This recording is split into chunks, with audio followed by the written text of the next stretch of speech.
Hi friends, ఈరోజు మళ్ళీ మీకోసం పచ్చడి పచ్చడి చూపించబోతున్నాను. ఈ పచ్చడి మిక్సీలోనే చేశాను. మిక్సీలో చేసిన రోటి పచ్చడి అనొచ్చు అనమాట. టేస్ట్ కూడా చాలా బాగుంటుంది. ట్రై చేయండి. నేను చెప్పడం కాదు, మీరు ట్రై చేసాక ఎలా వచ్చిందో నాకు కామెంట్స్లో పెట్టండి. నా వీడియో నచ్చితే మాత్రం కంపల్సరీ లైక్ చేయండి. యూస్ఫుల్గా అనిపిస్తే మీ ఫ్రెండ్స్ అండ్ ఫ్యామిలీ మెంబర్స్కి షేర్ చేయండి. నా వీడియో ఎలా ఉందో ఒక్కసారి కామెంట్స్లో కూడా చెప్పండి, నెగిటివ్గా చెప్పకండి, ఓకేనా? ఇప్పుడు ప్రాసెస్ ఇంగ్రీడియంట్స్ చూసేద్దామా? మరి ఇవిగోండి, పచ్చిమిర్చి వేస్తున్నాను. ముందుగా అయితే ఇవి ఒక 100 గ్రామ్స్ పచ్చిమిర్చి తీసుకున్నాను, ఎక్కువగానే, ఎందుకంటే దొండకాయలు కూడా వేస్తున్నాను. టొమాటోస్ 3 మీడియం సైజ్వి, దొండకాయలు పండిపోయినవి ఉంటాయి కదా, అవన్నమాట. అవి పావు కేజీలో సగము, అవి కూడా 100 గ్రామ్స్ అనుకోండి. దోసకాయ హాఫ్ బద్ద సరిపోతుంది ఈ పచ్చడి కోసము. ఇది ఈజీగా అయిపోతుంది, టేస్టీగా ఉంటుంది. మీకు అంటే మనకి పచ్చడి తినాలనిపించినప్పుడు ఇలా వెంటనే చేసుకోగలిగేలాగా ఉంటుందన్నమాట. రోట్లో కూడా నూరనవసరం లేదు, అప్పటికప్పుడు చేసుకోగలిగే పచ్చడి అనమాట. ముందుగా అయితే కళాయి పెట్టేసుకొని ఈ రెసిపీ కోసము పచ్చిమిర్చి, దొండకాయలు వేసుకుంటున్నాను. వాటికి సరిపడా నీళ్ళు ప్లస్ ఆయిల్ 2 వేసి ఉడికించుకుంటాను. ఈరోజు అయితే ఫ్రై చేయట్లేదు, ఎందుకంటే దొండకాయలు ఫ్రై చేస్తుంటే కాస్త పండిపోయినవి మాడినట్టు అవుతున్నాయి, కాబట్టి ఉడికించుకుంటే ఈ టేస్ట్ కూడా చూడాలి కదా. మనం అన్ని రకాలుగా తింటేనే కదా ఏది ఎలా వస్తుందో రెసిపీ మనకు అర్థమయ్యేది. టేస్టీగా ఉండేలాగా ట్రై చేస్తూ ఉండాలి కదా. ఇంకా ఆయిల్ 2 స్పూన్స్ అంత వేసుకున్నాను. ఆయిల్ కూడా వేసేసుకొని వాటర్ వేసుకుంటున్నాను. వాటర్ ఒక 3 టీ గ్లాసెస్ వాటర్ వేసుకోండి, సరిపోతుంది మన పచ్చిమిర్చి దొండకాయలు ఉడకడం కోసం. వాటర్ అంతా ఇంకిపోయేంతసేపు హై ఫ్లేమ్లోనే చూసుకుంటూ ఉడికించుకోవాలి. ఆ వాటర్ ఇంకిపోయింది అనుకున్న టైంలో టొమాటో కూడా మీడియం సైజ్ టొమాటో 3 తీసుకున్నాను.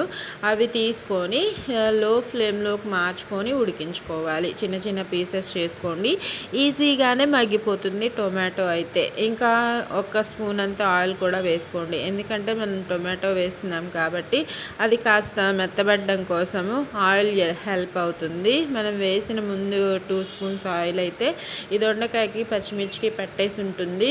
ఈ టైంలో టొమాటోకి పట్టడం కోసము, మగ్గడం కోసము ఒక 1 స్పూన్ అంత ఆయిల్ వేసుకొని చక్కగా లో ఫ్లేమ్లో మగ్గించుకుంటే టొమాటో చక్కగా మగ్గిపోతుంది.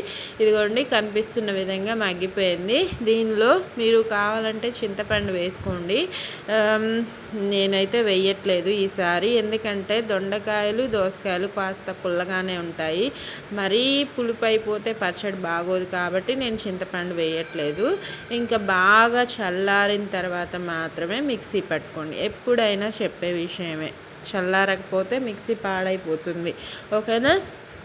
చల్లారిన తర్వాత దీనిలో ఒక హాఫ్ గర్భం అంత వెల్లుల్లి ప్లస్ ఉప్పు వేసుకొని చక్కగా మిక్సీ పట్టేసుకోండి. ఉల్లిపాయ కూడా వేసుకొని పట్టుకోండి, లేకపోతే అది మెత్తగా అయిపోతుంది అనుకుంటే మనం లాస్ట్లో ఒకసారి కట్ చేసి వేసుకుంటే సరిపోతుంది. పచ్చిగా ఇదిగోండి 2 మిక్సీ పట్టేసుకొని తాలింపు వేసుకుందాము. 2 ఆయిల్గా వేసుకొని కొద్దిగా మిక్సీ పట్టుకున్నాను. ఒకేసారి వేస్తే మళ్ళీ మెత్తగా మనకి కచ్చా పచ్చగా రాదు. దోసకాయ లాస్ట్లో వేసుకుంటున్నాను. హాఫ్ వంతు పచ్చడి ఉంచి దోసకాయని లైట్గా తిప్పితే సరిపోతుంది. ఉప్పు సరిపోలేదు, అందుకే కొద్దిగా వేసుకున్నాను. లైట్గా తిప్పుకొని ఉల్లిపాయ కూడా వేసుకొని ఇలా ఒక్కసారి తిప్పి ఆపేస్తే సరిపోతుంది. దోసకాయ ఉల్లిపాయ 4 పీసెస్గా చేసుకొని ఇలా కచ్చా పచ్చగా పట్టుకోండి. మెత్తగా పట్టుకోకండి, రోటి పచ్చడిలా అనిపించదు, ఓకేనా? ఇలా మిక్సీ పట్టుకున్న తర్వాత మొత్తాన్ని గరిటతో మిక్స్ చేసేసుకొని ఇంకా తాలింపు కూడా వేసేసుకోవడమే. తాలింపులో అయితే నేను ఎక్కువ ఇంగ్రీడియంట్స్ కూడా ఏమీ వేయలేదు. వెల్లుల్లి ఇప్పుడు వేయలేదు కాబట్టి క్రష్ చేసి వెల్లుల్లి ప్లస్ ఆవాలు, జీలకర్ర, కరివేపాకు ఈ 3 మాత్రమే వేసి తాలింపు వేసుకున్నాను. ఇదిగో కనిపిస్తుంది కదా, ఇంకా తాలింపు గింజలు అవన్నీ కామన్గా వేస్తాం కాబట్టి మీకు తెలిసిన విషయమే. వెల్లుల్లిని తాలింపులో వేసుకున్నాను ఈసారి. మరి నల్లగా కాస్త బ్రౌన్ కలర్ కూడా రాకూడదు, లైట్గా కలర్ మారితే సరిపోతుంది. వెల్లుల్లి ఫ్లేవర్ తెలిస్తే సరిపోతుంది. ఎక్కువగా ఫ్రై చేయకుండా మనం కరివేపాకు వేసే టైంలోనే వెల్లుల్లి వేసి ఫ్రై చేసుకుంటే ఈ కలర్లోనే ఉంటుంది, తినేటప్పుడు టేస్టీగా అనిపిస్తుంది.